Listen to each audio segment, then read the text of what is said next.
நினைச்சா மனசு மாத்திக்கிட்டு நீங்க சொன்னதெல்லாம் கேட்கறதுக்கு நான் ஒன்னும் உங்க கையில இருக்கிற மொபைல் போன் கிடையாது.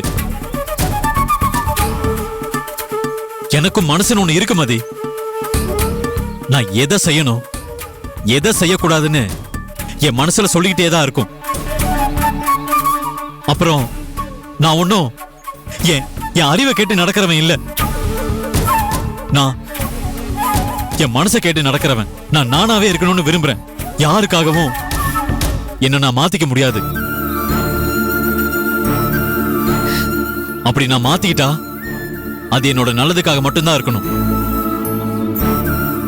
அது என்னோட சுயநலத்துக்காக இருக்கக்கூடாது. அப்படி நினைச்சுதான் அன்னைக்கு நான் உன் கழுத்துல தாலி கட்டினேன். ஆனா உங்களோட பிரச்சனை இல்ல, நீங்க ரெண்டு பேரும் என்னோட கேரக்டர் மாத்த முயற்சி பண்றீங்க. என்ன நம்பி வந்த உனக்கு நீயே சொன்னாலும் என்னால துரோகம் எல்லாம் பண்ண முடியாது மதி.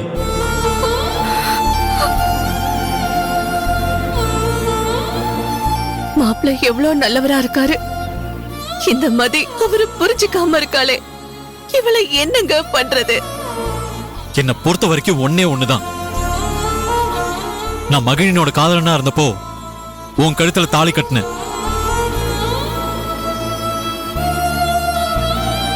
ஆனா நான் உன் புருஷனா இருக்கும்போது நான் மகிழினி கழுத்துல தாலி கட்ட முடியாது மதி. அதுதான் யதார்த்தம். அதனால என் காதல் தோத்து போச்சுங்கிற வருத்தம் எனக்குள்ள இருக்கதான் செய்யுது. அதுக்காக நான் என் கடமையை மறக்க முடியாது. என்ன பொறுத்த வரைக்கும் நீ என் வீட்டுல தான் மதி இருக்கணும். எங்க அம்மா நம்மளை ஏத்துக்கிற வரைக்கும் நம்ம 3 பேருமே நல்ல ஃப்ரெண்ட்ஸா இருப்போம். இதுதான் என் முடிவு. அதை ஏத்துக்கிற மாதிரி இருந்தா நீ என் வீட்டுக்கு வா.